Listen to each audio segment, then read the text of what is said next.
to eastern and southern Kentucky. This is WYMT Mountain News at 11.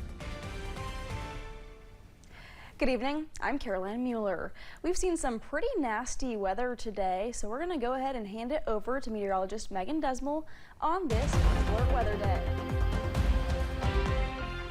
Thanks, Caroline. As we're going into the later half of your day, we're still hanging on to a little bit of those showers.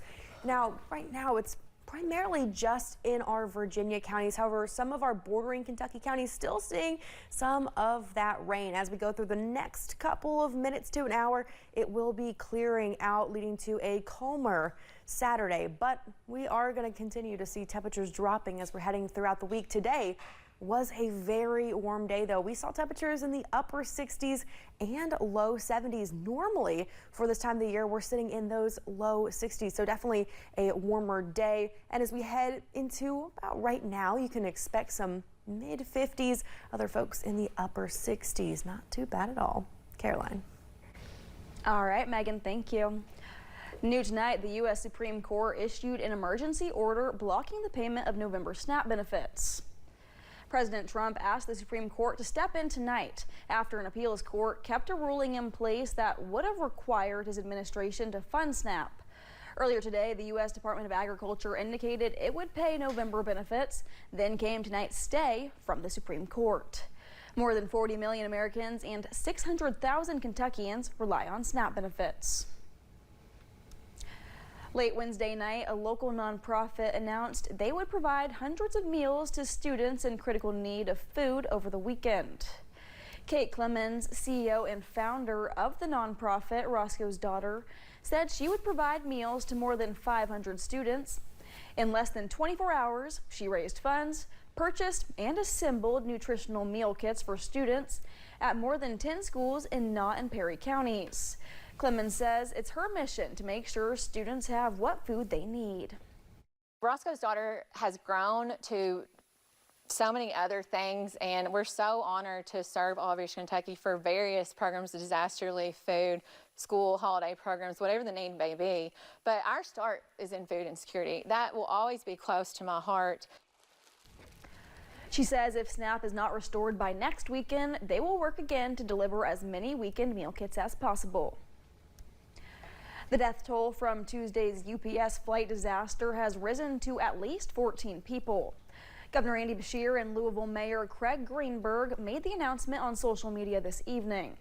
Today, we learned 2 lawsuits have been filed against UPS in the aftermath of the crash. The NTSB also gave an update on their investigation.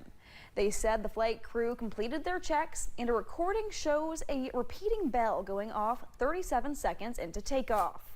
The NTSB is bringing together experts on the MD-11 jet to review the information.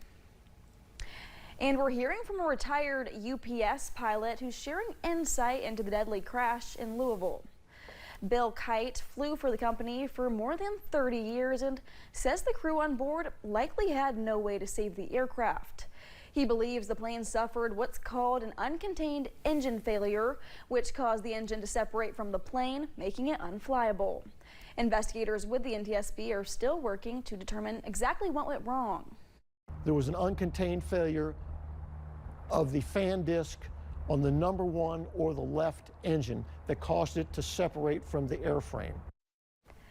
Kite says the crew is highly trained and he's certain they did everything they could to land the plane. Operations at the Pikeville Federal Courthouse have been suspended and all trials are now to take place in Ashland and in London. Attorneys said leaders in the Pikeville communities say the closure of the federal courthouse came as a shock, even though it's been an ongoing discussion for years. The order came down last week from a federal judge suspending all legal proceedings in the space by December 31st, which attorney Mark Woolander claims is not a good move for the people of the mountains, since they will have to travel even more for any federal litigation. I don't know what the reason was. I'm sure it was financial reasons, but we don't even have any federal presence out here with law enforcement. What do we have? 2 FBI agents. We have ATF agents that are up in Huntington. The people deserve to have a federal presence. It's just that simple. Pikeville Mayor Jimmy Carter says there's been no discussion about the future of the building, which is currently government property, but he is disappointed in the decision to close the courthouse. Congressman Andy Barr made his bid for U.S. Senate official today. He became the first candidate to formally file in the race for Senator Mitch McConnell's seat. During his filing, Congressman Barr learned he's received Congressman Hal Rogers' endorsement. It's the first endorsement Rogers has given in a primary race since Kentucky's 1991 gubernatorial election. And Congressman Hal Rogers, the Dean of the House, has also filed for re-election. Rogers has served the 5th Congressional District since 1981, which includes most of southern and eastern Kentucky. He's already secured the endorsement of President Donald Trump. Rogers is 87 years old and is the longest serving member of Congress from Kentucky. At last check, Rogers is the only person that's filed. However, Democrat Ned Pillersdorf of Prestonsburg has said for months that he is running. If you've ever been to downtown Hazard, you know the light posts are usually decorated. Now they have banners with a special meaning. This year, the Civic Fellows with the City of Hazard had a new project to make banners of veterans from Appalachia. One of the fellows is Hazard High School student Kaylee Pennington. She says it's important to see the faces of folks who served for our country ahead of Veterans Day. It's definitely special that I get to do it, and it's special that I get to continue doing it even without the Civic Fellowship. You know, they fought for this town that we could flourish and do better for the generations that came after them. The city has a list of veterans who will also get banners. Those will be rotated during Veterans Day and Memorial Day. Coming up on Mountain News at 11, 2 teenagers battling leukemia found friendship in the toughest of times. Tonight they met again, but this time as rivals on the football field.